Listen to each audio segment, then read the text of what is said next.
અને હવે એની વ્યથા સાંભળો તમે. અટાણે શું ધંધાની પોઝિશન છે ભાઈ? બહુ ખરાબ પોઝિશન છે. એટલે આમ કેમ? પેલા તો હાવ એટલી મંદી છે, એટલી મંદી છે કે તમે ગમે એટલા પૈસા લગાડ્યા હોય પણ તમારે જે તમારી હોય કે એટલા વળતર મળવું જોઈએ, એનું વળતર મળવું જોઈએ, વળતર મળતું નથી. કોમ્પિટિશન એટલી છે, લોદર તોડવાનું, બધાને લોદર તોડ્યા રાખવાના. જય ગૌ માતા, જય ગૌ વંદે ગૌ માતરમ. મિત્રો, ગાય ગામડું ને ખેતીની વાત આપણે જો કરતા હોય અને એવા કાર્યક્રમમાં એક સરસ મજાનો પરિવાર અહીંયા મને મળવા આવ્યો છે. આ ભાઈ નામ શું છે તમારું? જયેશભાઈ સરદારા. કયું ગામ? સડક પીપળિયા. સડક પીપળિયા. તમારું નામ બેન? કિનલ સરદારા. તમારે શું થાય? મારા પપ્પા છે. સરસ.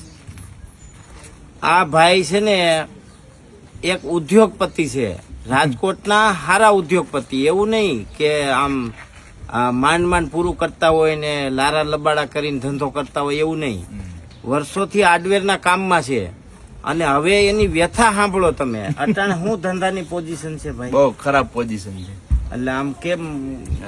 જો પેલા તો હાવ એટલી મંદી છે, એટલી મંદી છે કે તમે ગમે એટલા પૈસા લગાડ્યા હોય પણ તમારે જે તમારી હોય કે એટલા વળતર મળવું જોઈએ, એનું વળતર મળવું જોઈએ, વળતર મળતું નથી.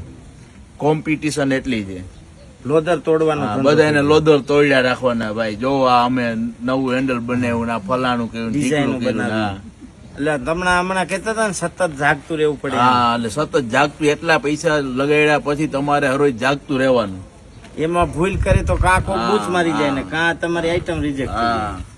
એટલે ઉપાધિના પાર નહીં, ઉપાધિનો કોઈ પાર નથી. આ કોઈ ઉપાધિનો પાર નથી. એટલે આવો બિઝનેસ કરાય નહીં. સમજદાર માણસ હોય ને. કેટલા વર્ષથી કરો છો આ બિઝનેસ? આ તો હું ઘણા વર્ષોથી કરું છું. 15 વર્ષ થઈ ગયા લાઈનમાં. તોય કંટાળી ગયા? તોય પણ તો નવા જાય એની શું દશા છે? ઈ હેરાન થઈ જાય, 10 વીઘા વેચવી પડે. એ બાકી વાત છે. એટલે ગામડું મૂકીને રાજકોટ ને અમદાવાદ ને ધંધો કરવા જતા હોય ને એને સમજવાનું કે આ 15 20 વર્ષ થયા ધંધો જમાવીને બેઠા છે, ઈવડા ઈ કંટાળી ગયા છે. તો આપણે નવા જાય ને આપણી શું દિશા થાય?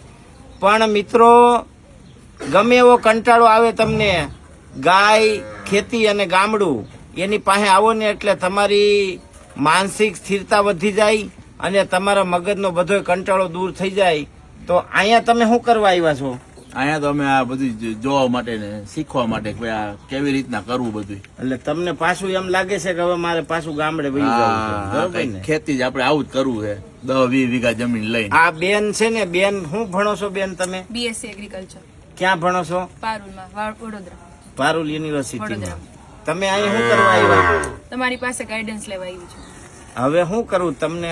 આમાં આમ ગાયું રાખવાનું ને બધું ઔષધિ બનાવવાનું ને એવું કરવું છે તમારે? હા, ઓર્ગેનિક ફાર્મિંગ મને શોખ છે. એટલે શોખ છે કે તમને આગળનું ભવિષ્ય દેખાય છે એમ? એમાં સ્કોપ એટલા બધા છે એટલે મારે એમાં આગળ બિઝનેસ કરવો છે. તમને એવું લાગે છે કે આમાં શાંતિ છે? હા, શાંતિ છે. મિત્રો, આ મહિનામાં 20મો પરિવાર છે જે શાંતિની શોધમાં મારી પાસે આવી ગયો એવો. એટલે કોઈનું નેગેટિવ નથી બોલતો, ધંધોય કરવો જોઈએ પણ લારા લબાડા કરીને લોદર તોડીને ધંધો કરવો ને એના કરતા બાપના ખેતરમાં ત્રિકમ પસાડીને તો આપણા પરિવારના રોટલા તો આરામથી નીકળે. અને ક્યાંય જાય આપણે લોનું લઈ દેણા કરીએ, જેના તેના ફાઇનાન્સમાં પૈસા લઈને છે દવા પીવી પડે ને ગાડીએ લટકવું પડે, એવું કરવું એના કરતા ગાય ગામડું ને ખેતી. આમ તો બધાને કરવાનું તો પૈસા કમાવાનું જ ને. હા, પૈસા કમાવતું બધાય મથે છે. હા, તો પછી અહીંયા આપણે વાડીમાં રહીને પૈસા કમાય એમાં વાંધો હું? બહુ સારું કહેવાય. આ બેન ને વંદન કરવા જોઈ. આ બેન ના એટલા બધા ઉત્તમ વિચારો છે કે એને હવે ઓર્ગેનિક ખેતી એટલે ગાય આધારિત ખેતી, ગાય આધારિત જીવન વ્યવસ્થા અને ગાય આધારિત કલ્ચરમાં એને પાછું જવું છે, બરોબર ને બેન? એટલે તમે હવે શું કરશો આમાં આગળ જઈને? આગળ શું પ્લાનિંગ છે તમારું? ઓર્ગેનિક ફાર્મિંગ ચાલુ કરીને એમાં લાઈક પાયલોટ પ્રોજેક્ટ થી લાઈક શરૂ કરીને એમાં મારે નાની નાની વસ્તુમાં એક્સપેરિમેન્ટ કેવી રીતના કરીને આગળ બિઝનેસ મારે કરવો છે. આવા દેશી વસ્તુનો, બરોબર? બહુ સરસ. ભગવાન તમને સફળતા આપે. આ બેનમાંથી એક પ્રેરણા લેવા જેવું છે, આ પરિવારમાંથી પ્રેરણા લેવા જેવું છે. અને ભવિષ્ય આગળ એક ઉજ્જવળ ભવિષ્ય સાત્વિક અને શુદ્ધ વસ્તુનું છે એ વાત નક્કી છે. કારણ કે અમે તો અભણ છીએ પણ આવા ભણેલાઓને સમજાવવા માંડ્યું કે અહીંયાથી હવે આપણે બ્રેક મારીને પાછા back to village, back to nature, back to કાવ, આમાં આપણે પાછા જઈ અને હાસી મજા આમાં જ છે મિત્રો.